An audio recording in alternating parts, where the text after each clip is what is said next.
Ananias Nana Nani Homes, a paradise for senior citizens, Coimbatore. Phase 7 booking started.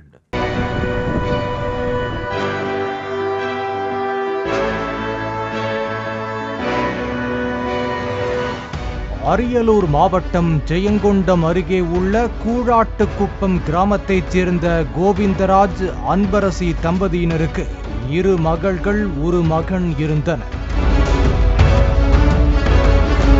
இந்த நிலையில் புதிதாக concrete வீடு கட்டுவதற்கு அஸ்திவாரம் போட்டுள்ளனர். இதற்காக குடும்பத்தினருடன் சாமி கும்பிட்டுவிட்டு கோழிக்கறி சமைத்து சாப்பிட்டுள்ளனர். அடுத்த நாளும் கோழிக்கறியை சூடு செய்து சாப்பிட்டதாகவும் கூறப்படுகிறது.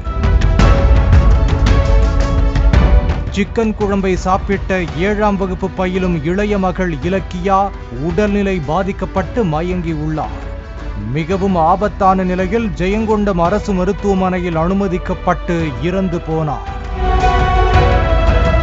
இலக்கியாவின் தந்தை கோவிந்தராஜ், தாயார் அன்பரசி மற்றும் சகோதரி துவாரகா ஆகியோருக்கும் பயங்கர காய்ச்சல் ஏற்பட்ட நிலையில் ஜெயங்கொண்டம் அரசு மருத்துவமனையில் சிகிச்சைக்காக சேர்க்கப்பட்டுள்ளனர்.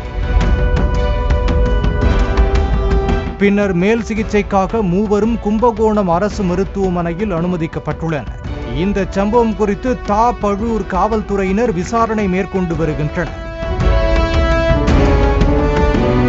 சிக்கன் சாப்பிட்டு சிறுமி உயிரிழந்த சம்பவம் அப்பகுதி மக்களிடையே பெரும் சோகத்தை ஏற்படுத்தியுள்ளது. Ananias Nana Nani Homes, a paradise for senior citizens, Coimbatore. Phase 7 booking started.